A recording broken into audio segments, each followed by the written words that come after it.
Paul de Pau, agronome à la retraite. Je m'appelle Céline Tinès. Grégory Verels. Simon Menot, la ferme de l'Abreuvoir à Tournai, commune de Neufchâteau. Nous, c'est Manu et Julien. Ici, on est à l'épicentre, à Mex-Devant-Virton. Donc, des agricultrices dans la région de Arlon, dans le village qui s'appelle Othello. J'ai consacré toute ma vie à l'agriculture, à l'international et au national. Je suis le brasseur et le gérant de la brasserie artisanale de Ruhl, située en Gaume. On est petite nature, on est producteurs maraîchers à Florenville. Et je tiens une épicerie à la ferme. J'ai eu la chance d'être agronome de l'État ici dans la région. Je connais bien la problématique et la plupart des cultivateurs. On fait du maraîchage sur petite surface en certifié bio. Production de céréales, transformation en farine sur un moulin à strier. Au départ, moi je suis ingénieur brasseur et je me suis installé en Gaume.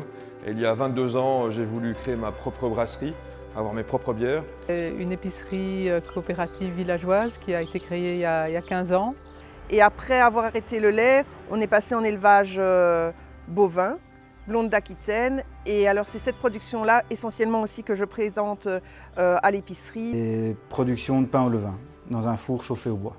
On fait principalement la vente de nos produits à travers un système d'abonnement panier. On a une épicerie ici dans le centre de Florenville. Depuis 5 ans, je me suis lancé avec eux pour la mise en place d'une coopérative pour valoriser le lait sous forme de fromage dans la vallée de la Tertre. Le système logistique du réseau paysan nous permet en quelques clics de commander chez plus de 100 producteurs maintenant, tous en province de Luxembourg. Pour nous, c'était une chance pour faire connaître nos produits. C'est un outil logistique qui est très utile parce qu'on peut toucher des commerces qui sont assez éloignés de nous. Et en fait, on peut quand même étendre notre zone de vente à travers la province. C'est ça qui m'a plu au fait dans l'idée du réseau à la base. C'est pouvoir, comme moi, des épiceries dans mon genre, pouvoir proposer des produits vraiment de producteurs différents. Proposer des produits locaux dans notre magasin. On s'est rendu compte que c'était vraiment compliqué. Les artisans sont là, les agriculteurs sont là, mais parfois assez loin. C'est pas produire le problème, c'est de se faire connaître et de vendre. On dégage énormément de temps au niveau de la logistique. Qui nous facilite vraiment la vie, qui nous ouvre une palette de produits assez extraordinaire.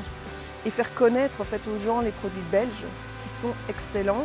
Et d'un point de vue logistique, nous c'est impossible d'aller livrer 50, 100 km de chez nous, une ou deux caisses, et ça, grâce au réseau, on peut le faire. Et puis ça fait sens aussi parce que ça part dans des épiceries ou des restaurateurs qui ont ou qui portent en tout cas des valeurs assez communes aux nôtres.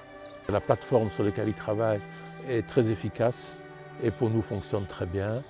Et on n'a qu'à se féliciter de la façon dont ça fonctionne.